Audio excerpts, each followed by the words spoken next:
नमस्कार। आज हम जूलॉजी के महत्वपूर्ण अध्याय में से एक कोशिका सेल्स के बारे में अध्ययन करेंगे। इस अध्ययन के दौरान हम कोशिका से संबंधित विभिन्न बिंदुओं पर चर्चा करेंगे। तो आइए शुरू करते हैं अध्ययन।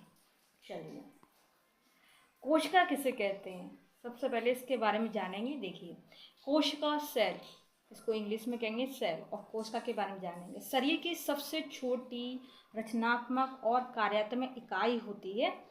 कोशिकाएं जीवित पदार्थ की सबसे छोटी मूल इकाई होती है और जीवन की सभी प्रक्रियाओं का निर्माण करती हैं। कोशिका के बारे में कुछ और बातें जानें, इससे पहले हम लोग कोशिका का चित्र देखेंगे। और आपको यहाँ पर वीडियो दिख रहा है किस तरीके से कोशिका हमारे हैंड पर होती हुई जा रही है और कैसे कैसे कोशिका बन रही है। तो एक बार इसको देख लें आप, ठीक है, आपको थोड़ा सा समझ में आएगा।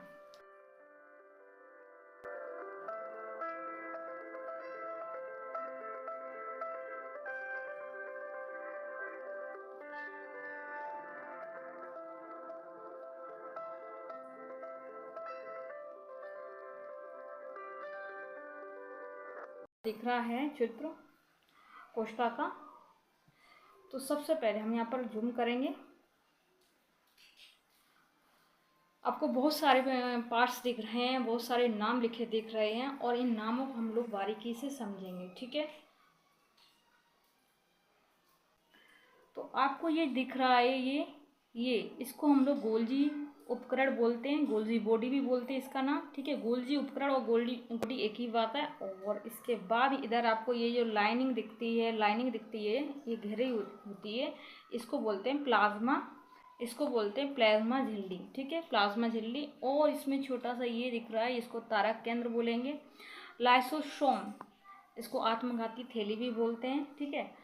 तो इसके बारे में हम डिटेल में बताएंगे, तब पता चलेगा आपको। फिलहाल आपको यहाँ पर दिखा दें लाइसोसोम, ये है लाइसोसोम, ये है लाइसोसोम, ये, ठीक है।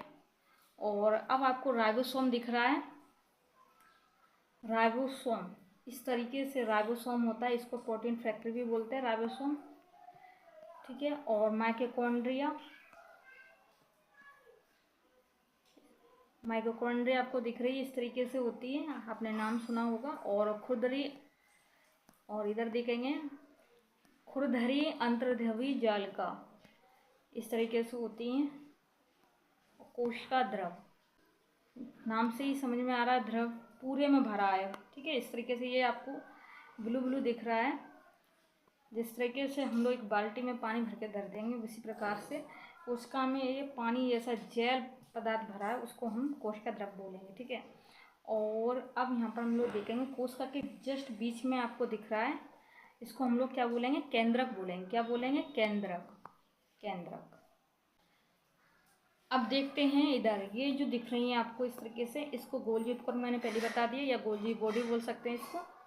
और ये इस तरह ये वाली संरचना आपकी चिकनी अंतर्द्रवी जालिका बोलेंगे। और जिस तरीके से आपका ये एक लाइन थी, झिल्ली थी, ठीक है, उसी प्रकार से एक केंद्रक के, जहाँ केंद्रक है इसके, ये मैंने जो केंद्रक बताया था ये वाला, और इसके भी बगल में इसको भी एक घेरे हुई एक झिल्ली होती है, उसको बोलते हैं केंद्रीय झिल्ली। केंद्रक है तो केंद्रीय झिल्ली, ठीक है, केंद्रक में होगी, ना कि बाहर, ठीक है। ये बीच में मिलेगी आपको केंद्रक के पास, पूरे केंद्र को घेरे हुए।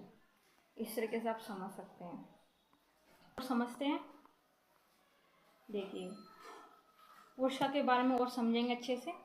देखिए, कोशिकाएं एक साथ मिलकर उत्तक बनाते हैं, उत्तक एक साथ मिलकर हृदय और मस्तिष्क जैसे अंग बनाते हैं। आपको समझ में आ गया, उत्तक एक साथ मिलकर हृदय और मस्तिष्क जैसे अंग बनाते हैं, मतलब उत्तक से ही सारे पार्ट्स बनते हैं। और उसमें काम क्या करता है, कोशिका होगी फिर उत्तक होगा, इस तरीके से आप समझ रहे हैं, ठीक है।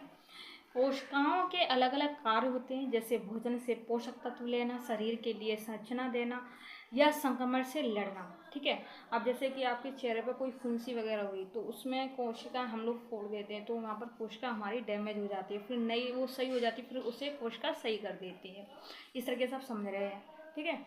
तो अब आपको समझ में आया कोशिका का कार्य थोड़ा सा। एक बार फिर से देखते हैं। अलग अलग कार्य होते हैं, जैसे भोजन के पोषक तत्व लेना कोशिका का, शरीर के लिए संरचना देना, या संक्रमण से लड़ना, जुकाम खांसी ये होता है, इससे भी हमारी कोशिका मदद करती है। कोशिकाएं झिल्ली द्वारा बाहरी रूप से बंधी होती हैं। आगे देखते हैं। कोशिका में कोशिका द्रव का एक द्रव्यमान होता है।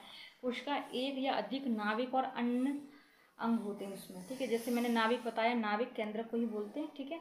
कोशिका हम यहाँ पर देखेंगे। कोशिकाओं की खोज इंग्लैंड के प्राकृतिक दार्शनिक रॉबर्ट हुक ने साल खोज कब की थी? 1665 ईस्वी में। किसने की थी? रॉबर्ट हुक ने। चलिए जानते हो। उन्होंने बोतल के पतले टुकड़ों को कंपाउंड माइक्रोस्कोप के नीचे रखकर देखा और उनमें हजारों छोटे छोटे छिद्र देखे उन्होंने, और उन्होंने इन छोटे छोटे छिद्रों को सेल नाम दिया, मतलब सेल नाम दिया मतलब कोशिका दिया, ठीक है। कोशिका किसने दिया? रॉबर्ट हुक ने, ठीक है। ठीक है, इस तरीके से आप समझ सकते हैं। और कोशिका के जीवन की संरचनात्मक आधारभूत इकाई हम लोग समझेंगे। रॉबर्ट हुक है, इन्होंने कोशिका की खोज की थी। और ये जो पुस्तक दिख रही है इनकी है, और इस पुस्तक के बारे में हम लोग और जानेंगे।